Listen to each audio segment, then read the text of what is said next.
Hello, and welcome to our presentation of tissues. And no, this is not the tissues that you used to blow your nose in. These tissues are in your body, and there are 4 types of tissues, which are epithelial, connective, muscular, and nervous. Today, we will be discussing the nervous tissue. The nervous tissue is one of the 4 important classes of tissues that construct the central nervous system, as well as the peripheral nervous system. The 2 main functions of the nervous tissue is the controlling of the body and communication. There are 2 categories of cells that are integrated in nervous tissue, neurons and neuroglia. Ever touch a hot pan and immediately pull your hand back? Well, those are your neurons sending messages to other nerve cells, muscles, or gland cells. Your neurons send messages to your brain, helping you communicate with yourself. Neurons are highly specialized nerve cells that produce and conduct nerve impulses. The second type of cell is the neuroglia. Neuroglia cells are supporting cells that provide physical support, remove debris, and provide electrical insulation.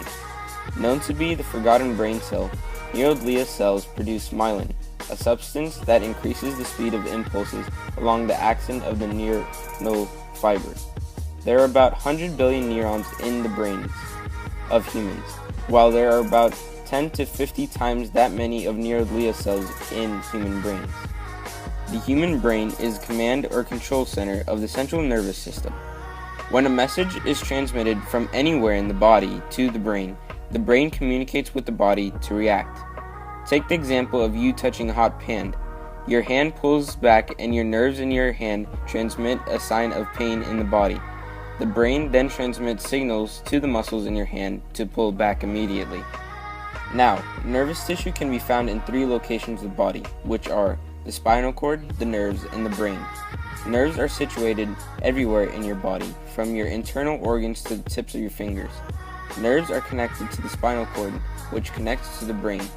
If you step on a sharp object with your bare feet, the pain you exhibit is packaged as a signal and is transmitted through the spinal cord to your brain. The spinal cord and the brain are also made up of nerves. These nerves are under the housing commonly known as matter. There is gray and white matter that protect the nerves, and this matter can also be found in the spinal cord. The brain is also constructed of gray and white matter as well, which is what the nerves are situated within.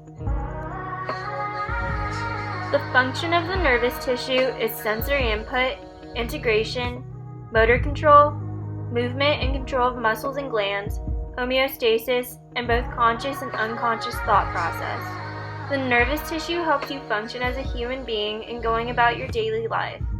Your nervous tissue helps you perform in sports, academics, and many other activities.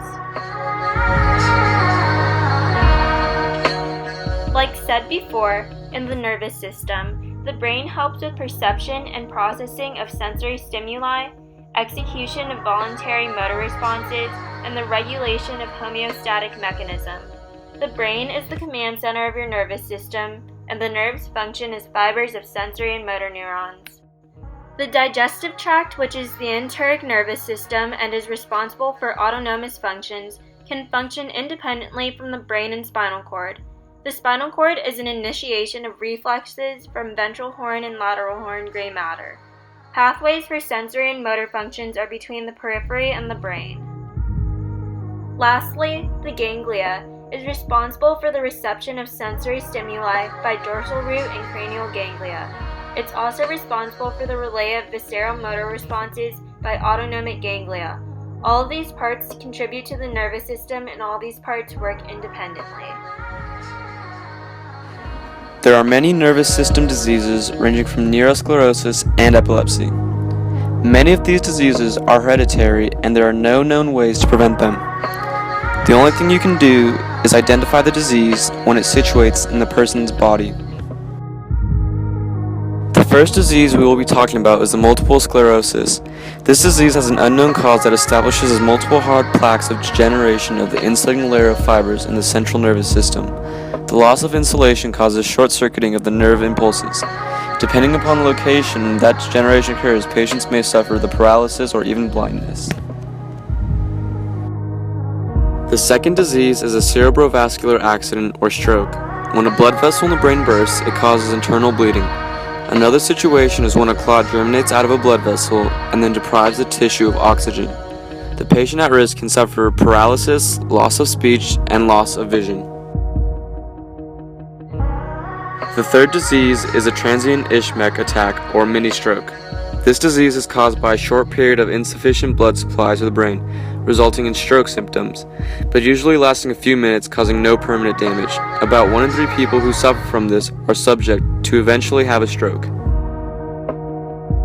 The fourth disease is epilepsy, the Greek word for seizure. Seizures have many causes, but not all seizures directly relate to epilepsy.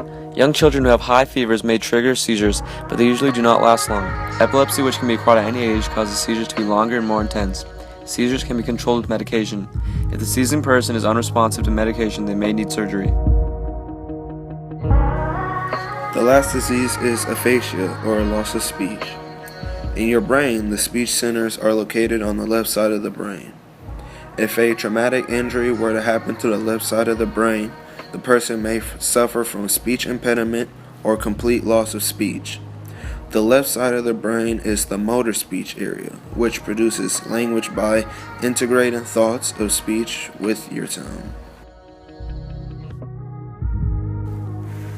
The second speech area, which is the receptive or sensory area, enables us to understand speech and dialogue. If an injury were to happen to this area of the brain, the symptoms would be loss of speech and loss of hearing. Along with this, the nerve tissues will be damaged and may start to slowly deteriorate.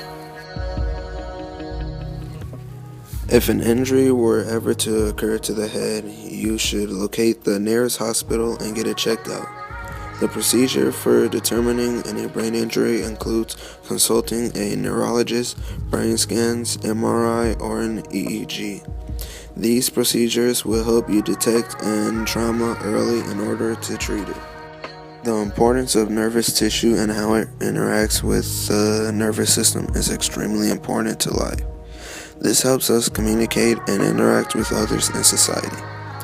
Along with understanding the importance of the nervous tissue, we must understand the diseases that may affect it and how to identify them and take precaution.